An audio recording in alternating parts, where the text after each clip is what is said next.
नमस्कार, स्वागत है आप सभी का सुजस सारांश की इस क्लास में। इस क्लास में हम पढ़ते हैं राजस्थान का करंट अफेयर्स और आधार होता है हमारा राजस्थान सरकार की सुजस पत्रिका, जो कि राजस्थान सरकार के सूचना एवं जनसंपर्क विभाग द्वारा प्रतिदिन प्रकाशित की जाती है। शुरुआत करते हैं हेडलाइंस के साथ। तो सबसे पहली न्यूज़ यहाँ जो आप देख पा रहे हैं, ये इंदिरा गांधी की प्रतिमा है और देश के लिए बलिदान देने वालों का सम्मान हो तो मुख्यमंत्री द्वारा चित्तौड़गढ़ के खेल स्टेडियम में इंदिरा गांधी जी की प्रतिमा का अनावरण किया गया। इधर जो न्यूज है इसको हम कल एक बार डिटेल में देख चुके हैं कि अब सभी जिलों में राजकीय नर्सिंग कॉलेज खोले जाएंगे। यानी कि जब बजट आया 2021-22 वाला, तब राज्य सरकार ने घोषणा की थी कि प्रदेश के हर जिले में नर्सिंग कॉलेज खोले जाएंगे। इनमें से कुछ खोल दिए गए, उसके बाद जो बचे उनके लिए घोषणा की गई थी कब, बजट 2022-23 में, कि जो अब रह गए हैं वहाँ भी जो नर्सिंग कॉलेज है वो खोले जाएंगे। तो इस तरह से पाली में एक वर्चुअल माध्यम से एक शिलान्यास किया गया। तो अब बचे हुए सभी 19 जिले जो थे उन सभी में अब नर्सिंग कॉलेज खोल दी जाएंगे। इस न्यूज को कल हम डिटेल में देख चुके हैं। इधर है कल्याणकारी फैसलों से राजस्थान मॉडल स्टेट बना। तो राजस्थान सरकार की विभिन्न जो योजनाएं हैं उनके नाम यहाँ दिए गए हैं। जैसे कि यहाँ दिया गया है शहरी बेरोजगारों को रोजगार देने हेतु इंदिरा गांधी शहरी रोजगार गारंटी योजना, आर्थिक रूप से कमजोर विद्यार्थियों को निःशुल्क कोचिंग हेतु मुख्यमंत्री अनुप्रति कोचिंग योजना, ऐसे ही विद्यार्थियों को विदेश में भेजने हेतु Rajiv Gandhi scholarship for academic excellence योजना, ऐसे ही ब्याज मुक्त ऋण के लिए इंदिरा गांधी शहरी क्रेडिट योजना। तो इस तरह की बहुत सी जो जन कल्याणकारी योजनाएं हैं उनके बारे में यहाँ बताया गया है, जिनको हम पहले भी पढ़ चुके हैं। आप में से कमेंट्स में किसी ने पूछा था कि जन कल्याणकारी योजना और फ्लैगशिप योजना में क्या फ़र्क होता है। इसको मैं वीडियो के लास्ट में बताऊंगा। वैसे कोई खास एक बड़ी बात है नहीं इसमें, दोनों चीज़ें एक दूसरे से अलग नहीं है। लास्ट के क्वेश्चन की वीडियो के लास्ट में हम इस बारे में डिस्कस करेंगे।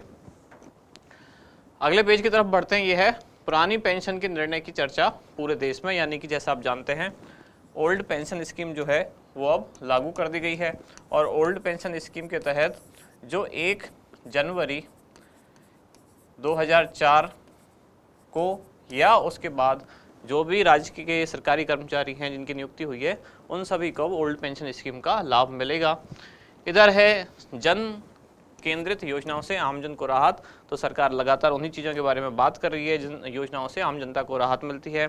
जैसे कि चिरंजीवी स्वास्थ्य योजना के बारे में दिया गया है। इसमें कौन कौन से पैकेज शामिल किए गए, जैसे कि लिवर और किडनी ट्रांसप्लांट, कॉकलियर ट्रांसप्लांट या निःशुल्क इसमें दवा, ये सारी चीज़ यहाँ दी गई। यहाँ 149 करोड़ रुपये के कार्यों का लोकार्पण शिलान्यास किया गया। और पाली और जोधपुर ट्विन सिटीज़, तो पाली और जोधपुर के बारे में जैसे कि कल पता ही है आपको, पाली से वर्चुअल शिलान्यास किया गया और जिसमें बाकी 19 जो नर्सिंग कॉलेज हैं 19 जिलों में वो खोले गए।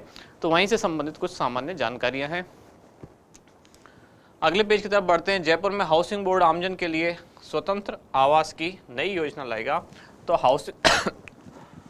हाउसिंग बोर्ड की एक योजना हम पहले पढ़ चुके हैं जिसका नाम था मुख्यमंत्री शिक्षक एवं प्रहरी आवासीय योजना। इस योजना के तहत जो राज्य सरकार के सरकारी स्कूल के जो शिक्षक हैं उनके लिए, साथ ही जो पुलिस कार्मिक हैं उनके लिए सरकार द्वारा जयपुर के प्रताप नगर में 2 BHK फ्लैट्स उनको रियायती दर पर दिए गए। वो भी किसके द्वारा बनाई गई है, वो भी राजस्थान आवासन मंडल द्वारा ही वो फ्लैट्स बनाए गए हैं।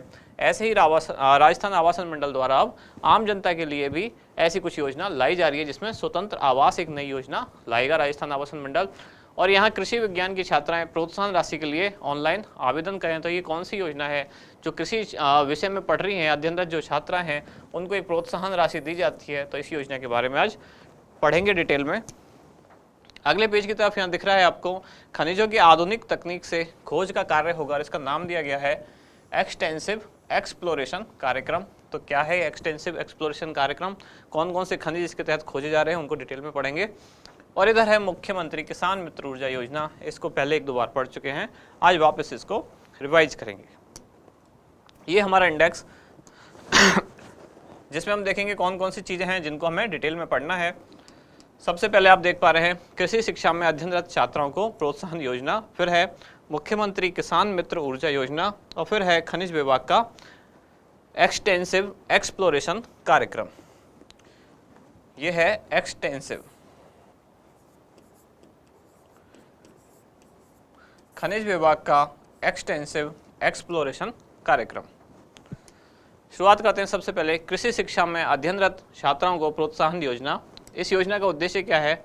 औपचारिक रूप से कृषि का अध्ययन करने वाली लड़कियों को प्रोत्साहित करना, यानी कि जैसा कि सभी जानते हैं हम में से कि अभी भी भारत के ग्रामीण क्षेत्रों में जो कृषि है उसमें महिलाओं की भागीदारी पुरुषों से ज़्यादा है। कृषि कार्य में महिलाएं पुरुषों के बराबर या उनसे बल्कि ज़्यादा ही योगदान दे रही हैं। इसलिए सरकार ने इस योजना को शुरू किया कि अगर लड़कियां कृषि कार्य में भाग ले ही रही हैं तो क्यों ना उनको कृषि की औपचारिक जो शिक्षा है, एकेडमिक जो एजुकेशन है, वो भी साथ में दी जाए। और इसको प्रोत्साहन करने के लिए उन्होंने एक योजना शुरू की। कौन से विभाग द्वारा योजना संचालित है? ये है कृषि विभाग, राजस्थान सरकार द्वारा। विशेषताएं क्या है? कृषि विषय में अध्ययनरत छात्रा 11वीं क्लास से लेकर अगर पीएचडी की जो छात्राएं हैं उनको प्रतिवर्ष 15,000 रुपये तक की छात्रवृत्ति दी जाएगी, 11वीं से पीएचडी। अब इसमें पैरामीटर्स है। 11वीं क्लास की छात्रा को कुछ अलग राशि दी जाएगी और पीएचडी वाली को कुछ अलग दी जाएगी। कितने से कितने रेंज जाती है उसको डिटेल में देखते हैं। अगर छात्रा कक्षा 11वीं और 12वीं की है और कृषि विज्ञान विषय में वो अगर अध्ययनरत है तो उसको 5,000 रुपये प्रतिवर्ष दिए जाएंगे। ये प्रतिवर्ष दी जाने वाली छात्रवृत्ति है। यदि स्नातक है, स्नातक में पढ़ती है तो 12,000 रुपये, और स्नातकोत्तर की पढ़ाई है यानी कि पोस्ट ग्रेजुएशन तथा पीएचडी की है तो अधिकतम 15,000 रुपये। और ये कितने साल तक? अधिकतम 3 साल तक यहाँ लिखा हुआ है। यानी कि शुरुआत होती है कितने से? 5,000 रुपये से लगकर, और अधिकतम ये राशि कहाँ तक जाती है? 15,000 रुपये तक की छात्रवृत्ति प्रतिवर्ष दी जाती है। अगली योजना है मुख्यमंत्री किसान मित्र ऊर्जा योजना, जिसका शुभारंभ कब किया गया? योजना प्रारंभ हुई 17 जुलाई 2021 से, परंतु इसका जो लाभ है वो कौन से बिलिंग माह से? तो मई 2021 से ही वो मिलना शुरू हो चुका है। यानी कि योजना भले ही 17 जुलाई 2021 से प्रारंभ हुई, लेकिन जो मई महीने का बिल है वो भी इस योजना में शामिल कर लिया गया। यानी कि वहाँ से बिल को छूट देना इस योजना में शुरू किया गया। उद्देश्य क्या है? किसानों की आय बढ़ाना तथा बिजली खर्च की चिंता से उन्हें मुक्त करना। लाभार्थी कौन कौन होंगे इसके? तो राज्य सरकार के सामान्य श्रेणी, ग्रामीण मीटर तथा फ्लैट रेट श्रेणी के सभी कृषि उपभोक्ता, यानी कि सामान्य श्रेणी वाले कृषि उपभोक्ता जो हैं वो सब, और जो फ्लैट रेट श्रेणी के सभी जो कृषि उपभोक्ता हैं उन सभी को इस योजना के तहत लाभान्वित किया जाएगा। देय लाभ क्या होगा? योजना के तहत प्रति माह 1,000 रुपये और अधिकतम 12,000 रुपये प्रतिवर्ष अनुदान राशि दी जाएगी। लेकिन ये जो एक माह प्रति माह जो 1,000 रुपये दिए जाएंगे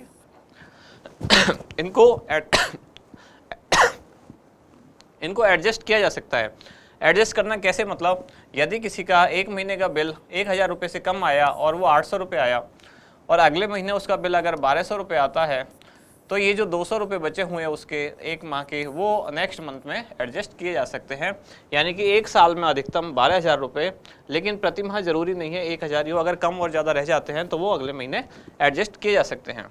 अनुदान विद्युत बिल में समायोजन के माध्यम से दिया जाएगा, यही यहाँ लिखा हुआ है।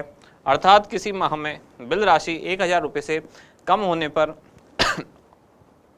अनुदान की शेष राशि का लाभ वित्तीय वर्ष के आगामी माह में समायोजित किया जाएगा। और लास्ट जो न्यूज है आज की वो है खनिज विभाग का एक्सटेंसिव एक्सप्लोरेशन कार्यक्रम। तो इसका उद्देश्य क्या है? प्रदेश में आधुनिकतम तकनीक और वैज्ञानिक तरीके से खनन कार्य को गति देना, मतलब नई टेक्नोलॉजी लाई जाए और वैज्ञानिक तरीके लाए जाएं। कौन से खनन क्षेत्र में कौन से खनिज की संभावना है वो यहाँ लिखे हुए हैं। जैसे कि बांसवाड़ा और नाथद्वारा बेल्ट जो एरिया है बांसवाड़ा से नाथद्वारा का, वहाँ सोने की संभावना है। राजसमंद के आसपास के एरिया में एमरल्ड यानी कि पन्ना जिसे हिंदी में कहते हैं उसकी संभावना है।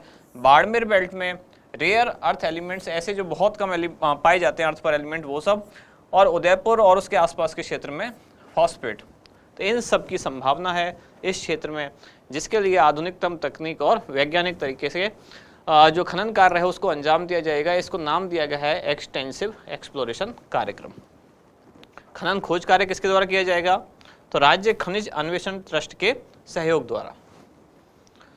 और लास्ट पेज पर जो हम देखते हैं हमारा क्वेश्चन आज का क्या है? राज्य सरकार द्वारा चलाया जा रहा एक्सटेंसिव एक्सप्लोरेशन कार्यक्रम निम्नलिखित में से किस खनिज की खोज से संबंधित है? सोना, फास्फेट, एमरल्ड या उपयुक्त सभी? तो इसका उत्तर बताएं आप क्या होगा। ये एक जानकारी आपके लिए, सेकंड ग्रेड जो एग्ज़ाम देने जा रहे हैं, परीक्षा से पहले परीक्षा का जो आयोजन होने वाला था, पहले जिसकी डेट 20 नवंबर थी, अब वो बढ़ाकर कब कर दी गई है 27, और रजिस्ट्रेशन के लिए डेट कर दी गई है 23 नवंबर। अब लास्ट में वो बात, किसी ने कमेंट्स में पूछा था कि एक होती है फ्लैगशिप योजनाएं और एक होती है जन कल्याणकारी योजनाएं।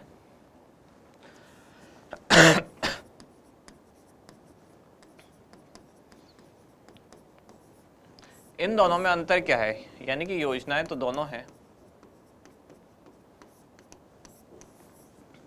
अंतर क्या है? अंतर आपको समझने में, क्योंकि दोनों चीज़ें कोई एक दूसरे से जुड़ी हुई हैं। कैसे? क्योंकि राज्य सरकार या कोई भी सरकार जो योजना बनाएगी वो सारी जन कल्याणकारी तो होंगी ही। क्या राज्य सरकार कोई ऐसी योजना बना सकती है या केंद्र सरकार की ये जन विनाशकारी योजना है? सारी योजनाएं जन कल्याणकारी योजना है। यानी कि कोई भी योजना जो राज्य सरकार द्वारा बनाई गई, हर योजना जो आम जन के हित में है वो जन कल्याणकारी है, यानी कि जिसमें जनता का कल्याण जुड़ा हो, जन कल्याणकारी है। फिर बात आती है फ्लैगशिप क्या है। इसका मतलब एक स्टेटमेंट ये भी हुआ कि सारी फ्लैगशिप योजनाएं जो हैं वो जन कल्याणकारी योजना है, लेकिन सारी जन कल्याणकारी योजनाएं फ्लैगशिप योजना नहीं है। सिंपल सी बात है। फ्लैगशिप यो है कि इसका सिंपल सा मतलब बताऊं तो जो सबसे प्रमुख योजना है, सरकार की कुछ सबसे प्रमुख योजनाएं, यानी कि जिन पर वो सबसे ज़्यादा फोकस करती है। फ्लैगशिप को आप शब्द को इंग्लिश में पढ़ोगे तो ये दो नाम है इसमें, है एक तो फ्लैग और एक है शिप। ये दरअसल जैसे अगर आपने देखा या सुना हो, नौसेना का, यानी कि जो जल सेना जिसको कहते हैं, उसका पूरा समुद्री बेड़ा होता है, तो एक जहाज जिस पर झंडा लगा हुआ है या ऐसे जहाज़ों का समूह जो सारे फ्लैग लेकर आगे आगे चल रहे हैं, यानी कि जो सबसे प्रमुख जहाज है उस बेड़े का, उसको कहा जाता है फ्लैगशिप। वहाँ से शब्द लिया गया है, यानी कि पूरे बेड़े का जो सबसे प्रमुख जो जहाज है उस पर जिस पर फ्लैग लगा हुआ है उसको कहा गया फ्लैगशिप। तो वहीं से ये प्रेरित है शब्द कि सारी जन कल्याणकारी योजनाएं, मान लेते हैं 100 हैं, उनमें से जो सबसे ज़्यादा प्रमुख हैं, मान लेते हैं 25, 26, 28 जो भी हैं, उनको फ्लैगशिप नाम दिया गया। यानी कि ये सरकार की सबसे प्रमुख योजना है, सरकार सबसे आगे आगे इनको लेके चलेगी।